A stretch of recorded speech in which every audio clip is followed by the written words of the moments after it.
সংসদে এত তেল, অথচ দেশে মানে সংসদের বাইরে কোনো তেলই নেই। দেখ কি অবস্থা। এরা যদি 4 ঘন্টা 5 ঘন্টা দাঁড়ায় থেকে যদি তেল নেয়, তাহলে এরা চলবে কেমনে? এরা তো পাঠাও, হ্যাঁ ওভার পাঠাও চালায়। তাহলে চিন্তা করো যে এই সকল মানুষরা যদি 5 ঘন্টা 6 ঘন্টা যদি এই তেল নিতে যদি সময় কাটায়, তারা ইনকাম করবে কি? এরা ডাকাতি শুরু করে দিবে।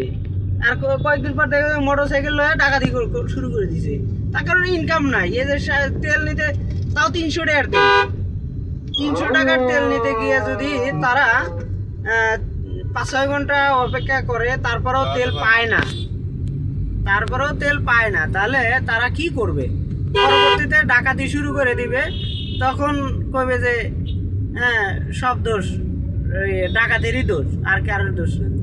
সংসদে এত তেল, কিছু তেল যদি একটু বাইরে বাইর করে দিত, তাও মানুষ চলতে পারতো। আচ্ছা, সংসদের ভিতর থেকে তেল বাইর করার কেউ নাই, একটু বাইর টাইর করে দিক।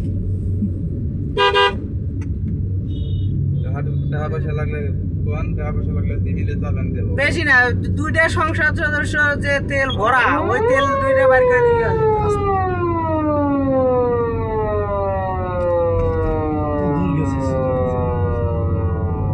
এই যে প্রধানমন্ত্রী পিএম ভবন, হ্যাঁ পিএম কার্যালয়, ওনার সামনেই উনি দেখতেছে যে এই যে দেশের এই অবস্থা, অথচ এটা নিরসন করে না। ভাই দেখেন, যত গাড়িগুলো আসতেছে সব কিসের গাড়ি আসে? ডিজেল। অথচ ডিজেল নিতেও মানুষ পারে না, ওয়াকটেনও নিতে পারে না। ওয়াকটেনের কোনো তো গাড়ি আসে না, শিপই আসে না। আমি দেখলাম কয়েকদিন ভরা।